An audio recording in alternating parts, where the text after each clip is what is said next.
सोलापूर शहरातील station road येथील state bank of India अर्थात SBI शाखेमध्ये क्लिअरिंग ठप्प झालं असून कोट्यावधींचे व्यवहार रखडले आहेत। सोलापूर शहरातील स्टेशन रोड येथील स्टेट बँक ऑफ इंडिया अर्थात SBI शाखेमध्ये गेल्या 3 दिवसांपासून चेक आणि DD क्लिअरिंग पूर्णपणे ठप्प असल्यानं सामान्य नागरिक, व्यापारी आणि उद्योजकांची मोठी गैरसोय होत आहे। शाखेत चेक आणि DDंचे ढीग साचले असून कोट्यवधी रुपयांचे व्यवहार अडकले आहेत। दिनांक 24, 25 आणि 26 जानेवारी रोजी सलग सुट्ट्या होत्या। दिनांक 27 जानेवारी रोजी बँक कर्मचारी संपावर गेल्यामुळे त्या दिवशीही व्यवहार ठप्प राहिले।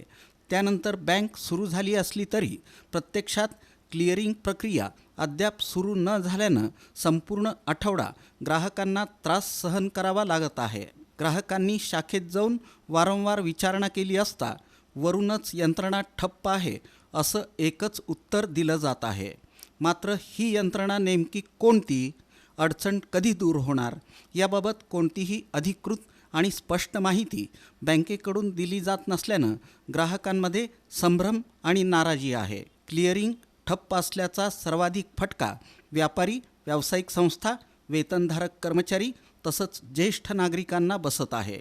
चेकद्वारे देयके अदा करणारे आणि प्राप्त करणारे व्यवहार रखडल्यामुळं अनेकांचे व्यवहार थांबले आहेत। काहींचं भाडं, कर्जाचे हप्ते, पुरवठाधारकांची देयके वेळेत न भरता आल्यानं आर्थिक अडचणी निर्माण झाल्या आहेत।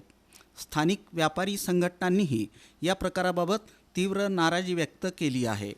डिजिटल व्यवहारांचा आग्रह धरणारी बँक जर चेक क्लिअरिंगसारखी मूलभूत सेवा देऊ शकत नसेल तर ग्राहकांनी कुणाकडे दाद मागायची असा सवाल उपस्थित केला जात आहे।